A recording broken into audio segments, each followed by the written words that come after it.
about these drones? Well, right now, what we're going to do, Eric, is break away from Landover, Maryland, and I want to bring in retired U.S. Air Force Brigadier General John Teichert. General, thank you for being here. I want to go through some particular steps regarding this. So specific questions I have for you. Sir, could these drones be military training to allow U.S. forces to provide military assistance and engage where needed without putting boots on the ground? Is that possible? Arthel, it's possible, but we have large airspace areas in the United States and off the coast where our friendly military systems do their training and do their testing.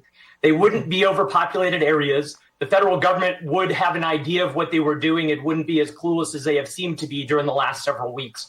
It is possible, but because the federal government has been so dismissive about this, that it's unlikely that if they knew what was going on, that they would be as ignorant as they seemed to be in the last several weeks. Okay, so a couple other questions then. Excuse me.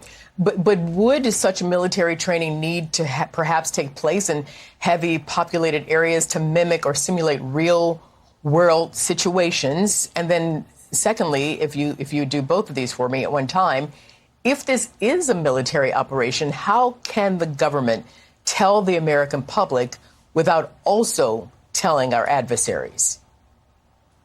Arthel, in those same airspace areas that military train, that they have some populated areas, if those aircraft are at the right altitude, in order to do what they need to do over populated areas in testing and training without the disquieting type of activities that we've seen that have now caused some level of panic amongst the American public. As far as communication goes, that the government always, when they are operating something, has a public affairs plan so that they can clearly and concisely convey what is going on, so we don't see the type of concern or growing panic that we've seen in the last few weeks. The fact that they haven't rolled out such a plan is indicative of the fact that these are not U.S. military assets. Okay, let me play some quick sound on a drone expert, his take on how the U.S. has fallen behind in military intelligence technology. Let's take a listen. Our military used to dominate the drone airspace, but all this technology now is more accessible than ever, and we've let China lap us because of our archaic laws in the U.S. that have damaged our own domestic drone industry. They're winning the drone race. We need to invest more in this technology fast, and the reason we're having these issues and so many people don't know what's going on is because we haven't made the proper investment in our counter-drone technology and in drone technology space that's needed right now. Okay, so short time, but lots of questions. Do you agree that, and if so, is it too late to catch up?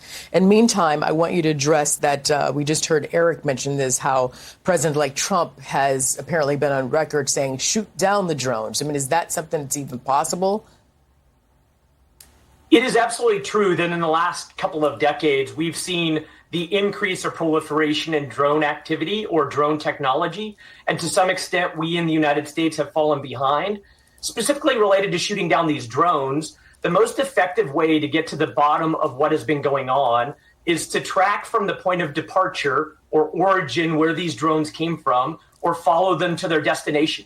The fact that we hear dismissive communications from the federal government and the White House without actually doing the most basic things of tracking down the points of origin and destination is causing some of this concern or panic, because they're shrugging their shoulders and promising us there's no threat, when the reality is they're also telling us that they don't know what's going on. If they don't know what's going on, perhaps I ask you, could our enemies take advantage of this fleet of drones flying around town? Arthel, if we are incapable or unwilling to continue to maintain the sovereignty of our airspace, then it is certainly something that our adversaries are paying attention to.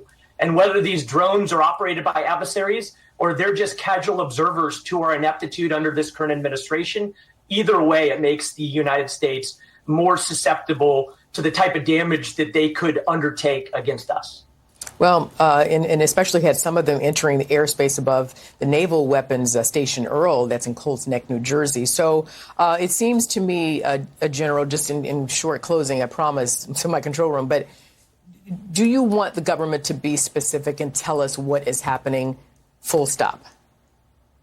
Arthel, either because of their lack of competence or their lack of communication, the challenges of this are proliferating.